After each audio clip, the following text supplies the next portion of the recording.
أعوذ بالله من الشيطان الرجيم بسم الله الرحمن الرحيم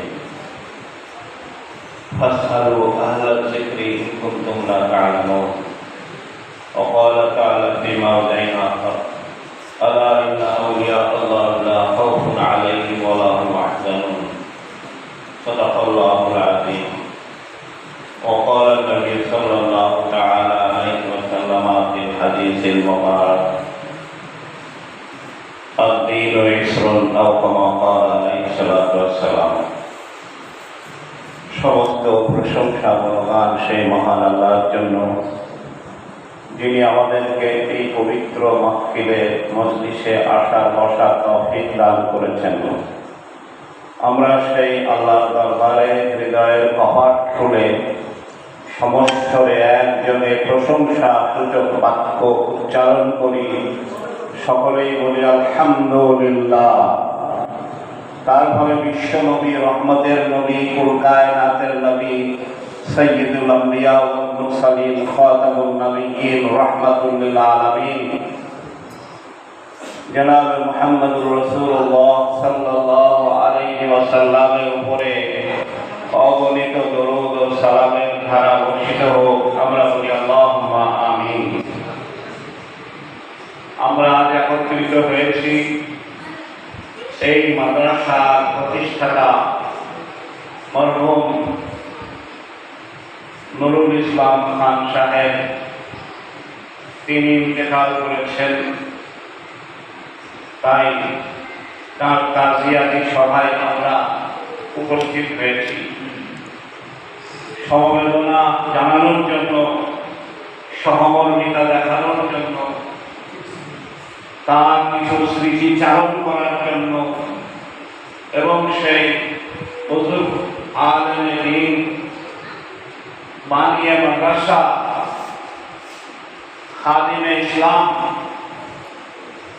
তার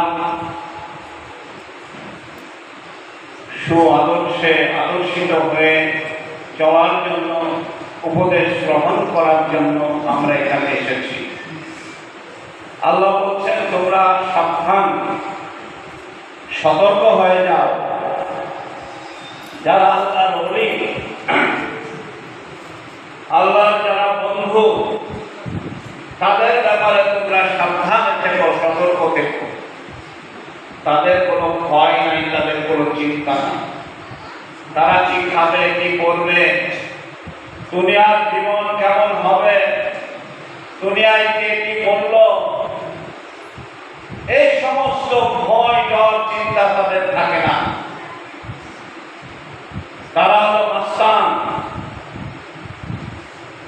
বলে মাস্তান বলবে, হ্যাঁ, তারা আল্লাহর মাস্তান।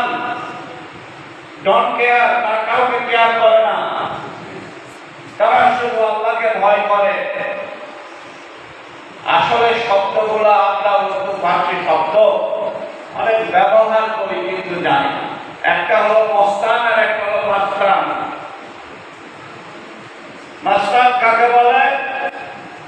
যারা আল্লাহর প্রেমে মগ্ন থাকে, মস্ত থাকে, তারা হচ্ছে প্রকৃত মস্তান। আমরা তো যাকে তাকে মস্তান করে বসে থাকি। আল্লাহর প্রেমে যারা নিজেকে আকর্ষিত করে রাখে, আল্লাহ যাদেরকে আকর্ষণ করে সব সময়, তারা হচ্ছে মাজযুব। আল্লাহর সঙ্গে যাদের বন্ধুত্ব, তারা ওলি, বহু বছর আউলিয়া। এমনি ভাবে কুতুব এবং তাদের বহু বছর আফতাব, এইরকম ভাবে ফানাফিল্লাহ, বাকাবিল্লাহ, অনেক শব্দ আছে আরবি, উর্দু, ফার্সি, যেগুলোর সাথে আলেম ওলামারা পরিচিত, কিন্তু আমরা অনেকেই পরিচিত নই। এবং আলেম ওলামারাও আজকাল আউলিয়া আল্লাহ কাকে বলে, মাজযুব কাকে বলে, ফানাফিল্লাহ কাকে বলে, বাকাবিল্লাহ কাকে বলে, কুতুব কাকে বলে, এই সমস্ত বিষয়ের উপরে চর্চা কমে গেছে।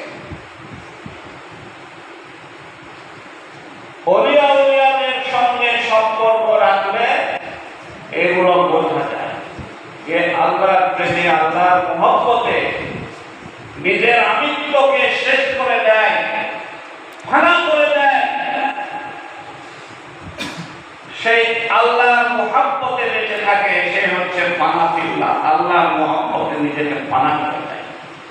তারপরে আল্লাহর সঙ্গে মিশে, আল্লাহর সঙ্গে মিলেমিশে একাত্ম হয়ে জীবন যাপন করে সে হচ্ছে বাকালিল্লাহ, মানে আল্লাহকে সে বাকি থাকে।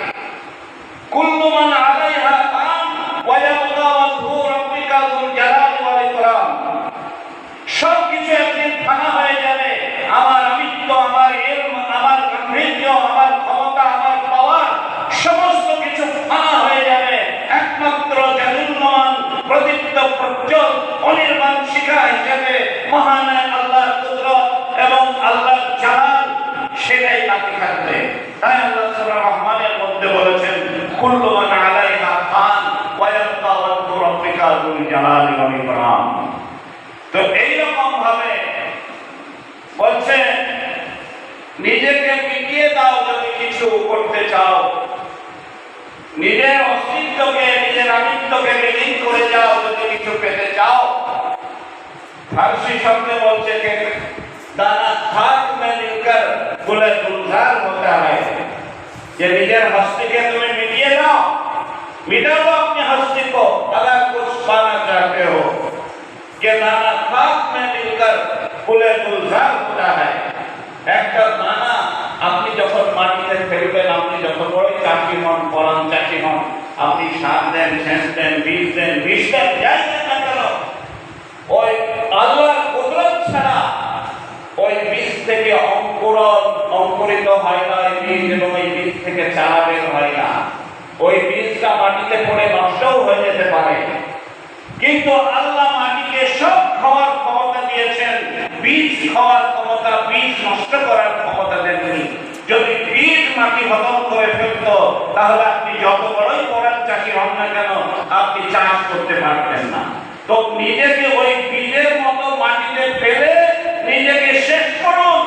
আপনার আমিত্ব, আপনার গাম্ভীর্য, আপনার ওই গরিমা যখন শেষ হয়ে যাবে, সেখান থেকে আবার গাছ তৈরি হয়ে ফল এবং ফুলে সুশোভিত হয়ে উঠবে। এটাই বলছে নিজের আমিত্ব যতক্ষণ শেষ করতে না পারবে ততক্ষণ কিছু পারবে না। সেই দানা মাটিতে পড়ে নিজেকে শেষ করে দেয় যেমন, তেমনি তুমি আল্লাহর উলুহিয়াতে, আল্লাহর একত্ববাদে, আল্লাহর মহব্বতে তুমি নিজেকে ফানা করে দাও, নিজেকে শেষ করে দাও।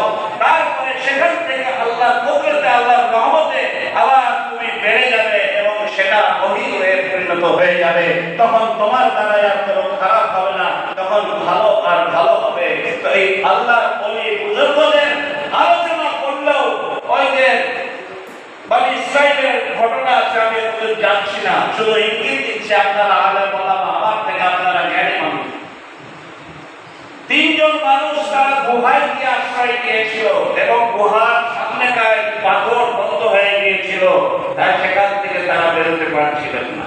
তাই তারা বিভিন্ন নেকির কথা বলে, বিভিন্ন আল্লাহর মুহাব্বতের কথা বলে তারা আলোচনা করে সেখান থেকে তারা মুক্তি পেয়েছিলেন।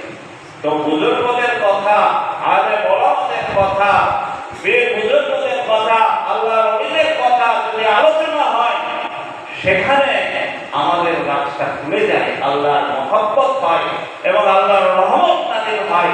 সেই সূত্রে আজকে এই আলোচনা আমরা সকলেই শরীর হলাম, আল্লাহ তৌফিক দিলেন। সকলেই অন্তর থেকে দোয়া করবেন। আর পীর সাহেব আমাকে একটা কথা বলেছিলেন, আমার আব্বা কারি সাহেব ছিলেন, দেহটা নওদাপাড়ায় ইমামতি করতেন। একদিন আমার মসজিদে উনি যেতেন, ফজরের পরে জিকির করতেন, উনি জিকিরের সবসময় তরতাজা রাখতেন জামানকে। তো বলছিলেন, পরিচয় হলো, তারপরে বলছেন আমার আহলিয়া, আমার বিবি আপনার আব্বার কাছে পড়েছিলেন, আপনার আব্বার ছাত্রী। বলে আলহামদুলিল্লাহ। বলে আপনার আব্বা তখন নওদাপাড়ায় ছিলেন, তারা বলে ওখানে বিয়ে হয়েছিল। তো আমার বিবি আপনার আব্বার কাছে আরবি পড়েছিলেন মক্তবে। আমরা আলহামদুলিল্লাহ, এটা একটা শুনে ভালো লাগলো। একটা আত্মিক সম্পর্ক আছে, আর সেই বরকতে এখন আপনারা শুনলেন যে এই মাদ্রাসার সঙ্গেও একটা সম্পর্ক হয়েছে। দোয়া করুন আল্লাহ সম্পর্ক বজায় রেখে চলার তৌফিক দান করেন। আর মরহুম পীর সাহেবকে আল্লাহ যেন জান্নাতুল ফিরদাউস দান করেন, বলে আল্লাহুম্মা আমিন। ওয়া আখিরু দাওয়ানা আলহামদুলিল্লাহি রাব্বিল আলামিন।